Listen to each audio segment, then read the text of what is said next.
Today we'll be discussing the book Meanwhile. It's about graphic short stories about everyday queer life in Southern and East Africa. We will unpack and discuss gender, especially around queerness and queer identity and social commentary. The Javett-UP's public programs uses artworks as a starting point to elect content. So for this specific talk, we'll be speaking specifically to, I will be quickly speaking to 5 artworks which speak to the idea of queerness, specifically around the South African context. So the name of the exhibition is called 101, Collecting Conversations. And the idea of 101 is not only does it have 101 artworks, but it also is like a 101 how-to, which really speaks to ideas around teaching and learning. The collecting conversations idea speaks to the idea of the artworks themselves, how they're collecting themes, and as well as this public platform, which we begin to collect specific conversations around themes that we're going to be discussed. And of course, this exhibition deals with specifically works of a century. We've got Athi-Patra, Georgia, who is an Umtata-born artist who has growing international reputation as performance artists whose work is recognized for African queer activism and its thematic coherence. Like Muholi, who I'll be speaking about just now, his work is in response to homophobic discrimination and violence against the LGBTI community. Now with Zanele Muholi's Simthembile 1 East London, Umlazi-born artist and activist Zanele Muholi finds the need to document Black South African LGBTIQ community. This sprouted from hate crimes against queer and trans people in the country. This series draws attention to the struggle for survival, equality, and survival and equality faced by Black trans queer people around the world, but in South Africa particularly. And I'm not sure if you guys managed to see this post from Zanele Muholi just recently, a work that she did in 2014, but she actually posted this 2 days ago, which kind of speaks to the current the current state around Black Lives Matter, and trying to bring that into her work right now. So the third artwork that we are looking at that speaks to the idea of queerness is Nicholas Hlobo, who is a Cape Town artist. He makes his work that address not only the body, but also language, tolerance and discomfort, sexuality and transformation. His performances, installations, and sculptures always have strong thematic and cultural references for the artist. So Hlobo usually just draws around Xhosa mythology and imagery in his work. The fourth one is Stephen Cohen, who was born in South Africa, and his performances, which are usually controversial, are staged as interventions in public spaces and galleries, and they place Cohen's body at the center of the debate around identity and gender. The last one is Alexis Prela, who began to paint in the early 1930s, during the climate of South Africa's apartheid, and in the 1950s, where this work was commissioned, Prela was already an established artist and really embraced by the large white art establishment. So his work doesn't specifically speak to queerness, but he himself was a gay man during apartheid South Africa. So collectively, all these work really speak to social issues that we'll be addressing today. They speak to language and the body, tolerance, discomfort, sexuality, transformation, integration and marginalization, as well as identity. So that's just a brief context of today, the Javett Art Center and our partners. Genevieve, I'm going to pass it over to you if you can speak to us about GALA and the book, and basically we get started with our conversations. Great, thank you so much, Puleng, and good morning, everyone. My name is Genevieve Lowe. I am the programs coordinator for GALA Queer Archives, and I use them, they pronouns. But GALA was started in 1997, and we are an LGBTIQ archive that really looks into preserving and really conserving stories of LGBTIQ people across Southern Africa. And now with Meanwhile, kind of venturing into the region. As you've seen, Meanwhile is a graphic novel. I don't know how many of you have got a copy of it or have seen it, but it's basically portraying short stories of kind of everyday queer life in East and Southern Africa.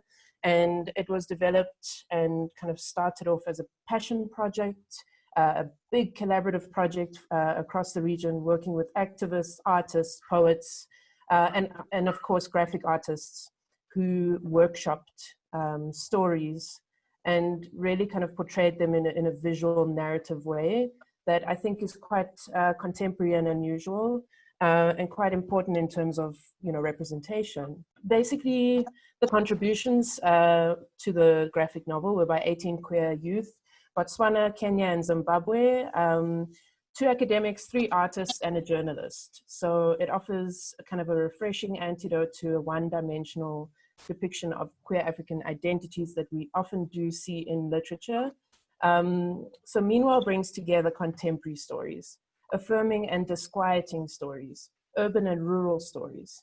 At its heart, the collection celebrates the diversity and fluidity of queer and African identities, offering a sometimes radical reimagining of life on the continent. The overarching theme, however, is a sense of waiting, of struggling with and being hopeful in the present. They frame the small moments of queer life, after the break, the revelation, the epiphany, the what now, after we have left home, the church, or the bad relationship. These stories move past the idea that it gets better and instead focus on the queerness of the imperfect present, even as we strive towards a more just future. So just to think about how this came about in the spirit of collaboration, it was developed by the Qintu Collab, which consisted out of these 18 contributors of different people in different sectors. And the Qintu Collab was formed to allow young queer people from a few African countries to come together, share experiences, and create context-specific queer positive media that documents relatable stories about and for African youth. So this collaboration is a necessary step in developing a complex archive of queer African life while also personalizing queer experiences and challenging stereotypes. So young people from the Qintu Collab created the personal timelines. They made visual maps of their bodies, relationships, and spaces. And then the participants in the collab worked with comic artists to develop stories that represent their own lives and narratives into Africa's first collaborative comic. So we're super proud of this publication. And we had a wonderful exhibition, and there was a whole queer section dedicated to Meanwhile in that exhibition. So we've had workshops, we've done, comic book creative exercises, creative writing exercises with queer youth in order to also allow this resource essentially to be a springboard for dialogue. But what I quite love about Meanwhile is it doesn't give you a, excuse the pun, straightforward narrative. It's very real. It provides a very interesting, nuanced insight into the experiences of people who happen to be queer and live in various parts of Africa, and their experiences of not only their identities, but also just their everyday life scenarios. Sometimes very humorous, very interesting, sometimes quite, sad. Sometimes there are stories that really do pull on the heartstrings, but then there's also a couple of stories that are portrayed in a kind of, I would put it like a science fiction kind of landscape. So there's quite a lot of futuristic themes. I suppose one could say kind of an Afrofuturist take on queer life. So yeah, there's quite a lot of content, and it can be used for numerous different engagements. But I think quite important for us to also say it was a personal experience, because we, worked with the Qintu Collab and we worked with these activists, and you get obviously very connected because of people's own struggles that they share in the process of really kind of sharing their own personal stories. So yeah, it's a very, very it's a very personal, a very proud project, I would say, from GALA's perspective. And as an educator, I think really an invaluable resource to kind of speak about everything now in the context that we are, sitting in, that we are, in a pandemic, and queer people who are usually either staying in residencies at universities or perhaps had different accommodation were forced to go and live at home with parents, with family members, and people who are not necessarily accepting of their identities. I think we can really kind of frame this conversation also thinking about the current context. So I'm just kind of picking up on that and thinking through what it must mean for a young queer person who, is either gender diverse or, kind of exploring their sexualities or whatever it may be. And they might have started dating, or they might have started to really come into their own, and now are back in a community or back in a house, in a small space with family members who are not necessarily accepting. And one of those reasons, but not the only reason, might be influenced by religion. So religion in itself, I think we need to think about where it comes from, what it does, the structure in itself. It's not something that just happens. It's not just I'm homophobic because I'm Christian, or I'm transphobic because it goes against my religion. It comes from a particular power structure that, in itself reinforces the gender binary.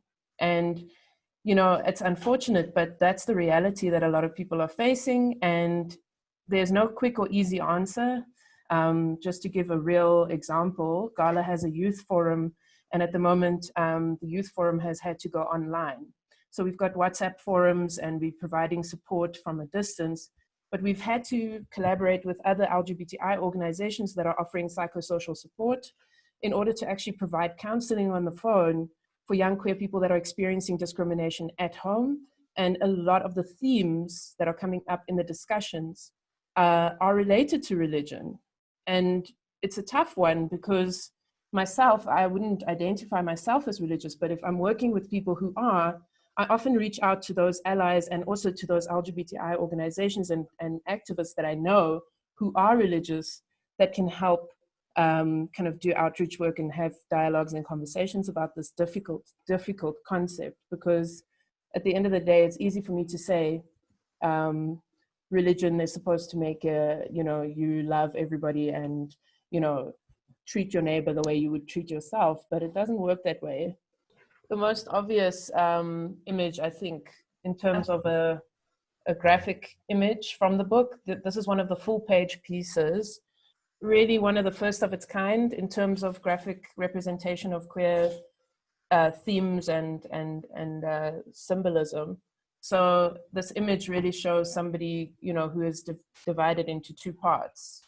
The one part is the true self.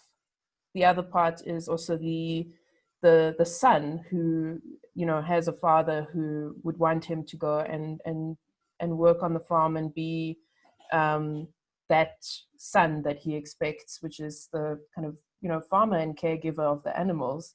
And the image in itself portrays, the son who also dresses a little bit more femme, enjoys, using the pride flag symbol, and is going to pride marches and seems to be free in his sexuality. So that's quite an obvious visual. It's quite a nice one that we use usually with young people who, are kind of grappling with issues around LGBTIQ terminology and understanding. So Bibi says, I don't interpret it as one side of his personality being more true. I saw it as him being torn between both aspects of his identity. Yeah. And also what I just picked up as well is that both aspects of his identity aren't, you know, they're not portrayed as good or bad. They're necessarily either. They're not portrayed as one as being a good experience and the other being a bad experience. They both seem to be portrayed with a lot of love, both images of and descriptions as well. And I mean, there are also other themes that are spoken of here, and these themes are not specifically linked to queerness. It could be, but I don't know, Genevieve. There are moments which speak to hierarchy. There's also moments that speak to rejection and the idea of pressure from social media, and wanting to be someone who's specific, and rather comes out in the media as one person, whereas inside you're dealing with something else. And I think it really does speak to what we just spoke about now, is that you have this identity that you're dealing with in your own personal space, but going home, you're torn in between these two spaces. And now it's a similar process that takes place when one is struggling to go through it as an individual. How you are torn in between these two spaces as a person. So I just wanted to find out, in terms of pressures for society, if anyone has read anything from that, if they'd like to kind of comment what their thoughts are. I feel that quite a few new people who are new to the queer society or community, I feel that they haven't really formed a true identity, and they're still figuring out themselves, and it can be quite pressured. Sure. I mean, I'm looking at this image, which I really love, but the background is kind of a shadow image, and it's a full-page comic story. So it's just a one-page narrative.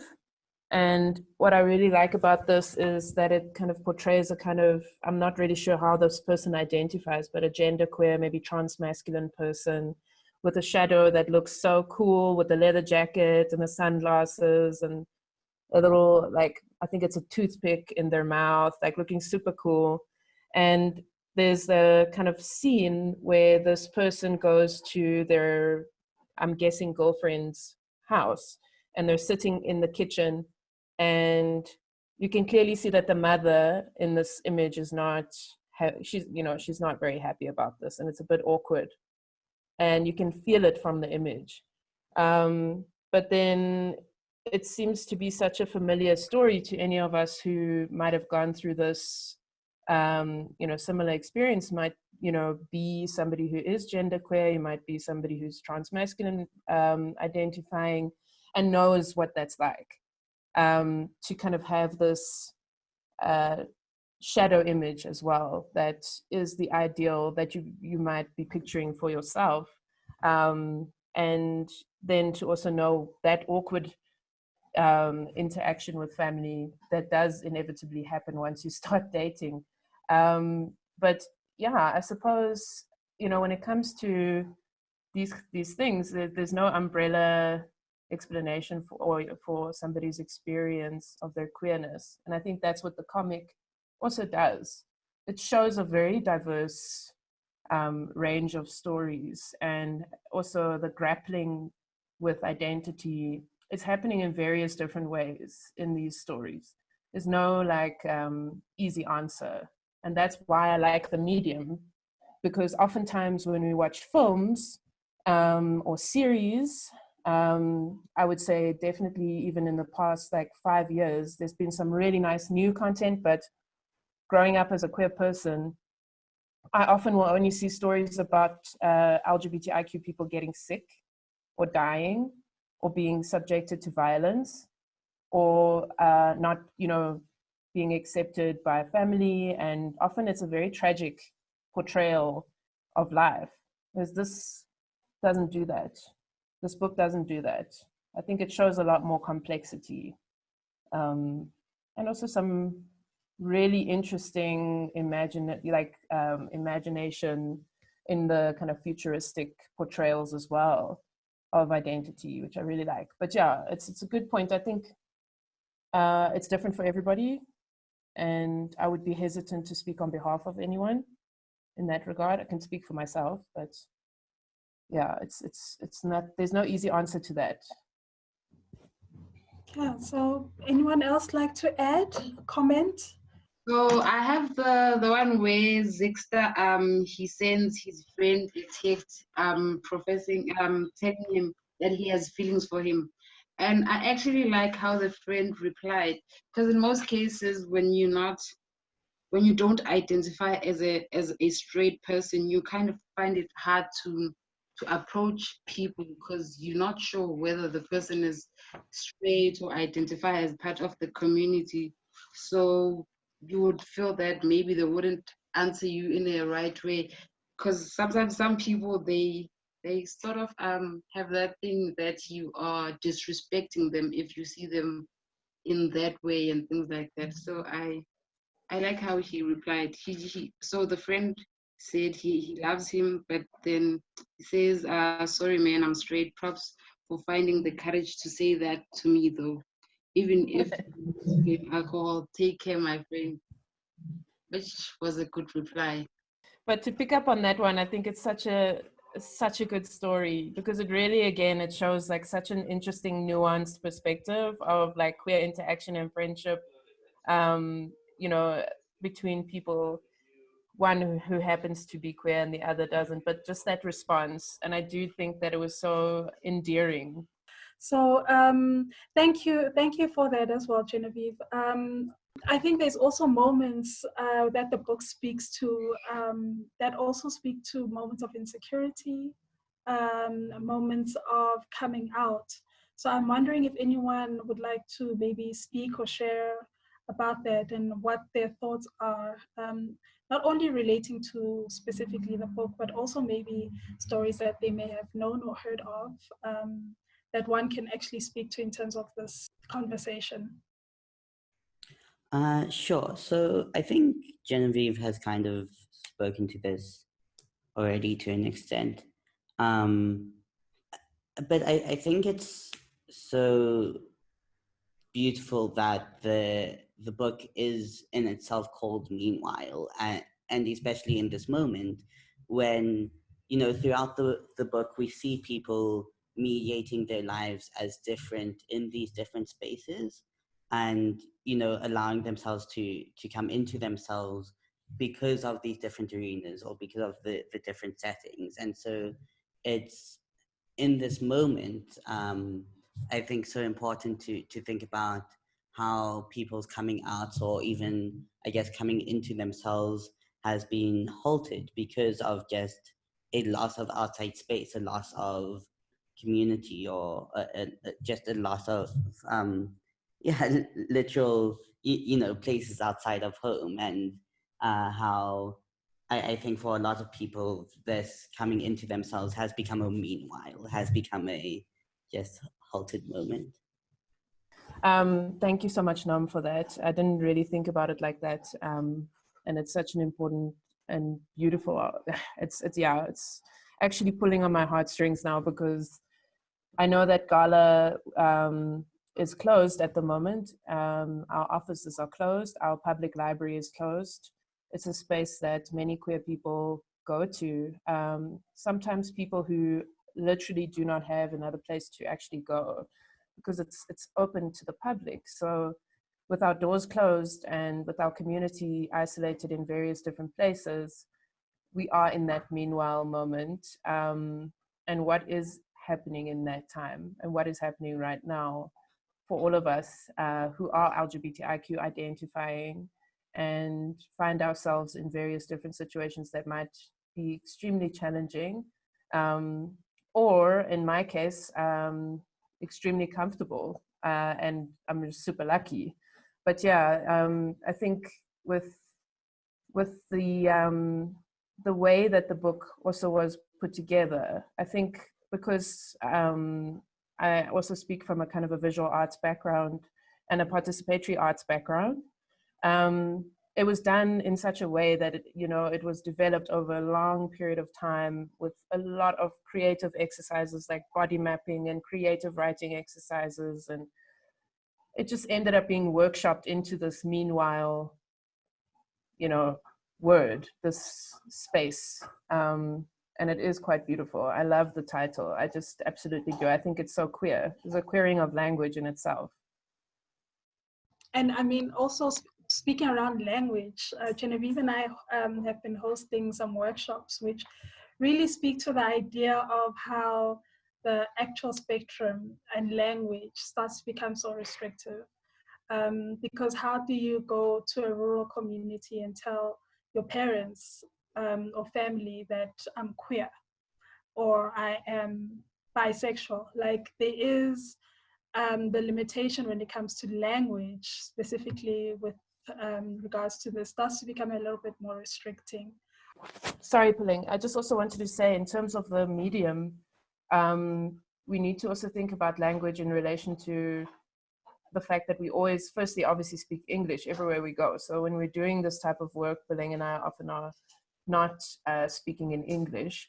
But then what about the language of the images themselves and what that may mean for people in different contexts? So for example, for deaf people, so we had this available to a group of members of our community that are hard of hearing and deaf. And it was quite an amazing experience to see people go through this and discuss it with one another, in sign obviously, but because the images themselves are graphic images and they're quite descriptive and they tell stories, there was quite a lot of interaction with this from people from the deaf community. I thought that was really cool. I would love to see more of that. I wish that there were ways that we could take this further.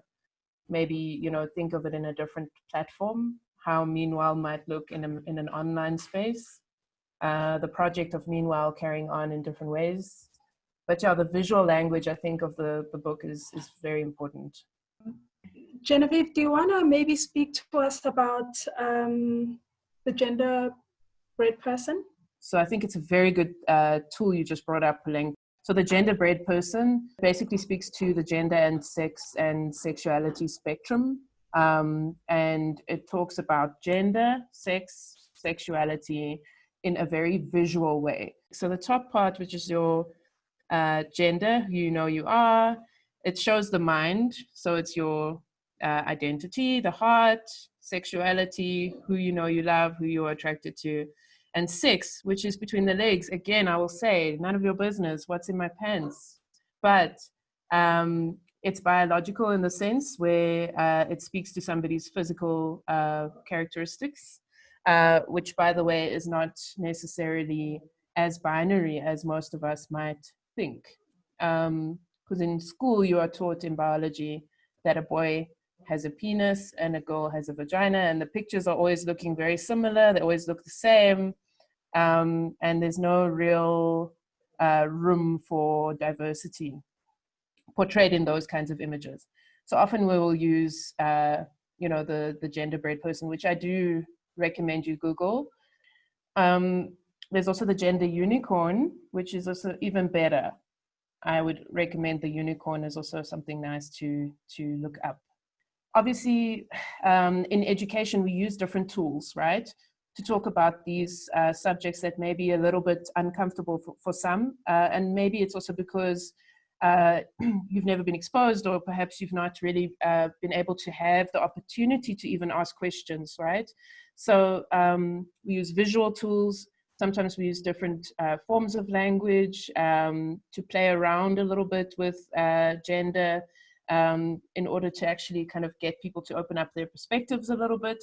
So a very nice project that does that locally is called the Find New Words Project. It was a project that was facilitated by some activists who specifically wanted to use African vernac to talk about gender and sexuality and the whole spectrum.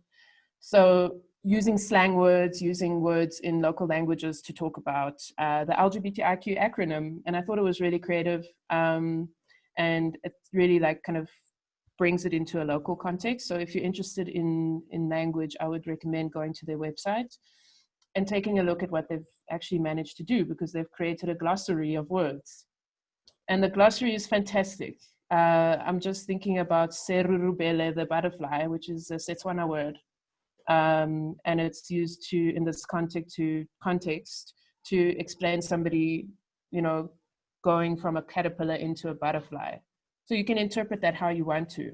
It could be somebody who is gender queer, who's finally coming into their own gender identity. It could be somebody coming out of the closet. In this case, maybe it's speaking to somebody who might be transgender. So there's all these different meanings that we create from words. So that was very creative, I thought.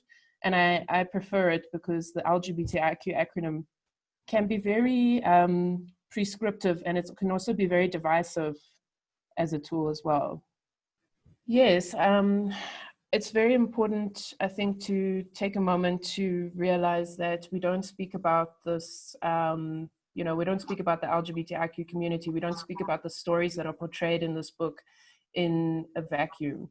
We are in a pandemic, and the people in, not only South Africa, but globally, who are adversely affected by this are from the LGBTIQ community. We need to recognize and understand that. And I think it's as important to note that if you can do something and you feel compelled to do something to help the community, there are ways that you can do that. For example, GALA is running a GoFundMe campaign to support LGBTIQ people in South Africa affected by COVID-19 in very real ways. And our GoFundMe campaign is also on our website, and you will see a link to it there. And also just to say that hopefully eventually we'll be able to have these kinds of conversations in person, but to encourage you to have these conversations with one another, even online, even through WhatsApp or whatever platform you're using. It's okay to ask questions. It's good to learn, and it's good to constantly be exposed to language around gender and sexual diversity that's constantly changing. By the way, nobody's an expert, and it's always evolving. So do yourself a favor, go out there, go and learn more, go and Google more, go and find websites that are run by Black LGBTIQ people across the world, for example. See how they are perhaps also, in the fight for Black Lives Matter currently.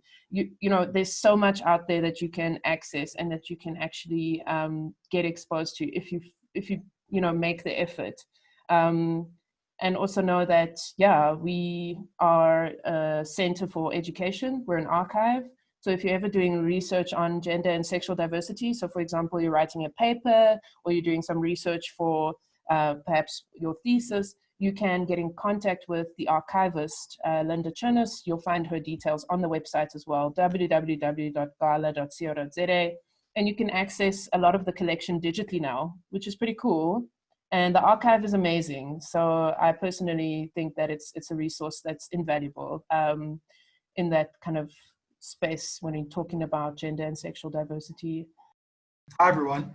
So I think the conversation around language had me reflecting on two exercises. One where individuals often find themselves saying, associating queerness with a Western influence rather than it having existed in African communities, and it would often be brought down to a language context, So where someone would say, okay, cool, you have these acronyms that are associated to words, and what do they mean in an African language, for example?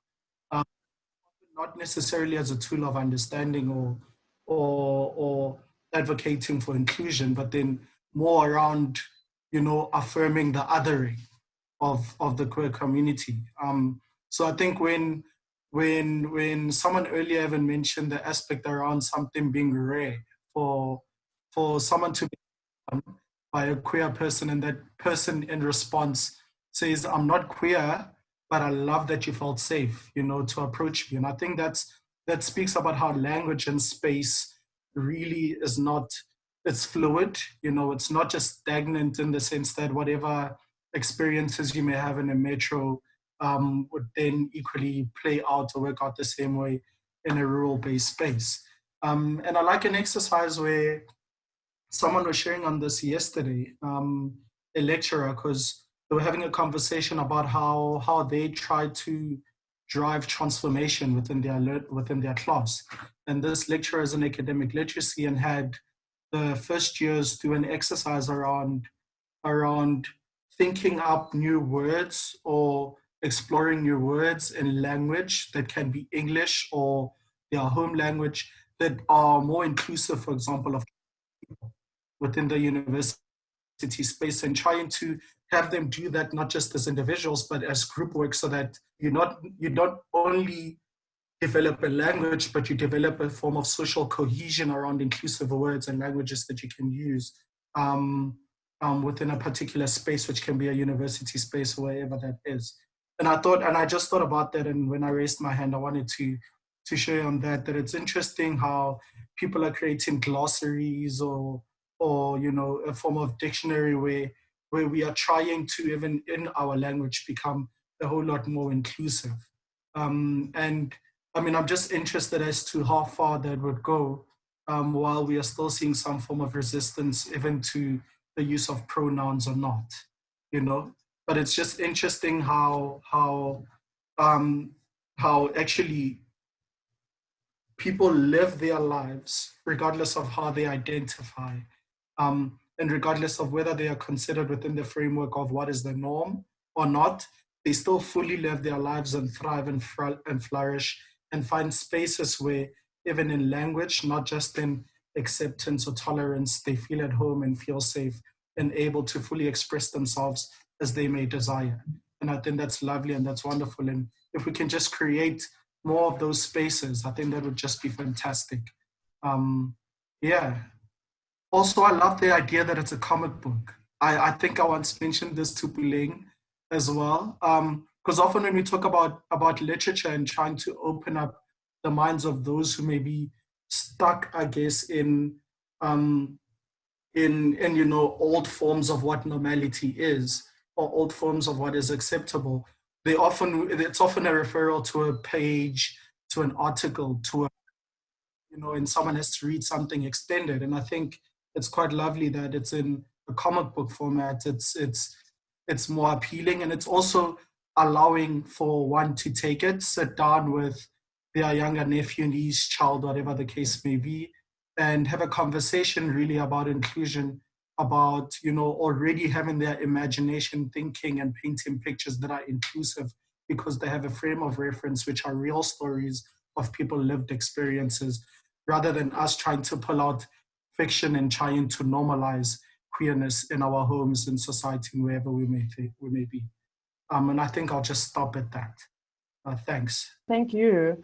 And I just wanted to pick up, I think, something you would find interesting, because you mentioned that it obviously being in this format as a graphic novel. You know that one of the reasons why we did that was in order to actually take this book to Kenya without getting arrested. Really? Yeah. That's a story and process you should have shared with us, Amanda. It's like, but it's real. In the country. Yeah. Yeah. Oh, no, thanks for sharing that. Hopefully you'll tell us more about it on another platform another day or something. It's as simple as that. Nobody cared. They just saw a comic book and they didn't even look further than that. So I just wanted to ask, so with regards to, respecting each other's human rights, cultural practices, diversity, and things like that, how do we at the same time, for example, respect or, preserve culture for people who are very, culturalistic, and also at the same time, respect other people's human rights and, diversity and things like that? How do we, put those two things together? Because at the same time, you have people that are very outspoken about their culture and actually respect their culture and want to preserve it. Then you want other people who want to diversify it and make it more inclusive. But you'll get people that are more culturally entwined saying that we can't actually, diversify or dilute our culture, because that just ruins that whole timeline with regards to the concept of culture and continuity and things like that. So how do we meet people like that in the middle, preserving culture and also respecting other people's rights and, the concept of diversity? Do we just introduce an element of choice, whether you choose to, identify with that cultural practice or whatever, you do that. If you don't, then you don't, rather than just trying to, diversifying everything? What would be the with regards to that? I really think when one speaks to culture, it's kind of deep, and it really goes quite a long way. So there's when one also speaks about culture and the idea of queerness, it also starts to become a little bit more disseminated. But I honestly I wouldn't know how to answer that because of the idea that culture in itself is the idea of culture in modern day society is also being broken down. I think it was a very good question, and it's something that affects people every single day. So that the meeting in the middle, I think what you mentioned about that is very important here, because we need to appeal to people's humanity. And it's not always going to be easy because there's conflicting beliefs, right, that one needs to navigate. And in order to navigate those conflicting beliefs, you need to use language. And language in itself can also be very limiting. And it can, in some cases, it can be very, expansive, and it can create opportunities, but in some cases it can be very limiting.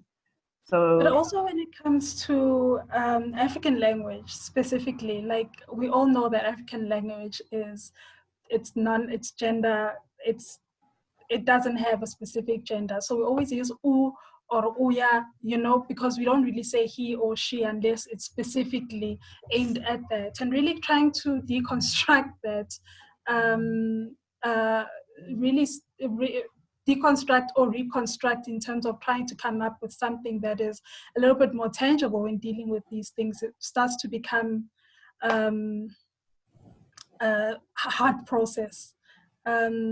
Yeah, Jen? It's so fascinating because in workshops, as you will recall, back in the day when we could still see people in person, we used to use storytelling a lot more in those contexts. So for example, when that question will come up when it comes to culture, when it comes to tradition, when it comes to roles that people play in cultural sense, there would be different approaches that often people that would co-facilitate with us or Puleng would tell a story. And one of the stories that I thought was always very impactful was something that people could relate to. So for example, thinking about patriarchy in the context of Shaka Zulu, who listened to who? Who did he pray to? To Mujaji, the Rain Queen, who I think is at this point in her 45th reign, or 46, I can't remember, but it's been many years that Mujaji has a presence in culture and as a figure of a very powerful figure who is very much a feminine figure. And there's a lot of different stories that can be told that can challenge particular notions of hierarchies within gender, for example, that perhaps didn't exist before there was a colonial influence of missionary Christianity on the continent that reinforced, gender binaries and roles, because that is essentially what it did. And that there, of course, was a lot more rich narrative stories and, representations of genders and sexualities before colonialism on the continent. So perhaps thinking through those kinds of entry points is useful. But again, that's very academic. And you're not going to have that conversation with your family member at home. So how do you bridge that gap? Like you were saying, the meeting in the middle. How do you respect somebody's human rights and still respect somebody's cultural belief system in a very real way? And I don't think there's an easy answer, but I do think storytelling gives us a little bit of an entry point into that. And it's obviously very challenging and very different for people in different contexts. And sometimes it's more useful for somebody not to question because it might put them at risk. So it depends, I think, on the context, but storytelling certainly did help us a lot when we were in the rural communities. For example, we did a program in Taung, which is in the Northwest, and we actually had traditional leaders come to our workshop and talk to the LGBTI community for the first time. And the interaction was difficult, but it was important, because what they ended up agreeing on was very much that they recognized one another's humanity. And the issues were that LGBTIQ people aren't even allowed to speak at the lekgotla. They're not allowed to be present in the space where decisions are made for the community. And perhaps, you know, the visibility that we see in something like Meanwhile can be a tool that can be used for, you know, bridging that gap. And I've actually given the comic book to parents. I've given it to parents to go through. And it's been quite a useful tool in some cases. But I don't think there's an easy answer, but it's certainly something that I think can take a lot of time to engage with and debate. And I think it's an important point. How do you bridge the gap? I also wanted to ask, like, for me, it shouldn't, for example, if it's a matter of us reforming or reconstructing culture per se to diversify it and make it more inclusive, you know, the essence of culture loses, you know, its tangible value, because like now you're diluting it, you know, you're losing that essence of culture. To more people are more culturally entwined, you know, diluting it, reforming it, reconstructing it makes it lose that essence. But also at the same time, it's like, you know, with regards to situations like this, let's introduce, you know, the concept of free will, you know, choosing what you want to identify with. So doing that is through like initiatives like this, you know, letting people know about, you know, queer people and things like that, you know, and introducing that element of choice to people who didn't actually know about these certain things, and let them decide what they want to identify with, rather than two parties actually attacking each other. People saying that culture, this and this and that, then people who are from a cultural background saying, you know, queer people, this and this and that. Rather than it being two parties attacking each other, let's just like educate people more about these certain things and make them aware and conscious about these kind of things. Then let them choose what they want to identify with, rather than us shoving it in their mouth and saying, this is the way. Let's just introduce that element of choice and give people free will to swing wherever they want to go. So that's all I wanted to say.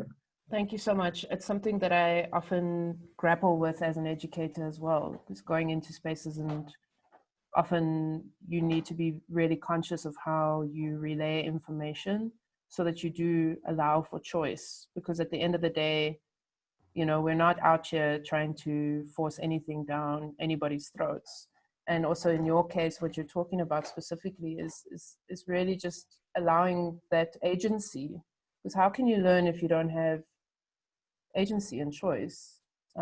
Super powerful point. Thank you. Thank you so much. I think we have come to the end of our session. Genevieve, any more last words from on your side? No, I just want to thank you for your engagement. Thank you so much for participating. And I hope we can do some more of these in the near future.